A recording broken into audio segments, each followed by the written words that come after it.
વિગતવાર સમાચાર પર નજર કરીએ। ગૃહ રાજ્ય મંત્રી હર્ષ સંઘવીએ પહેલા નોરતે ગાંધીનગરમાં આયોજિત થનગનાટ નવરાત્રી મહોત્સવમાં હાજરી આપી હતી। આ પ્રસંગે મંત્રીએ ગરબા ગ્રાઉન્ડમાં હાજર રહેલા લોકોનું સંબોધન કર્યું હતું। હર્ષ સંઘવીએ મોડી રાત સુધી ગરબા રમવાના પરવાનગીને લઈને મહત્વપૂર્ણ નિવેદન કર્યું હતું, જેમાં મોડી રાત સુધી ગરબા રમવાના રાજ્ય સરકારના નિર્ણયનો વિરોધ કરતા લોકોને મંત્રીએ આડે હાથ લીધા હતા। અમુક લોકોને પેટમાં દુખે છે તેવું નિવેદન કરી મંત્રીએ વિરોધીઓ પર કટાક્ષ કર્યો હતો। મંત્રીએ વધુમાં ઉમેરો કરતા ગુજરાતમાં નહીં તો શું પાકિસ્તાનમાં ગરબા રમીશું તેમ કહી છણકો કર્યો હતો। અત્રે ઉલ્લેખનીય છે કે સરકાર દ્વારા મોડી રાત સુધી ગરબા રમવાની છૂટ આપવામાં આવી છે। સરકાર દ્વારા લેવાયેલા આ નિર્ણયને કારણે રાજકારણ શરૂ થઈ ગયું છે।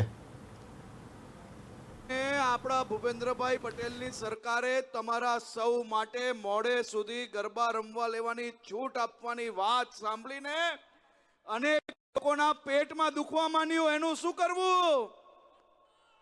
એનું શું કરવું?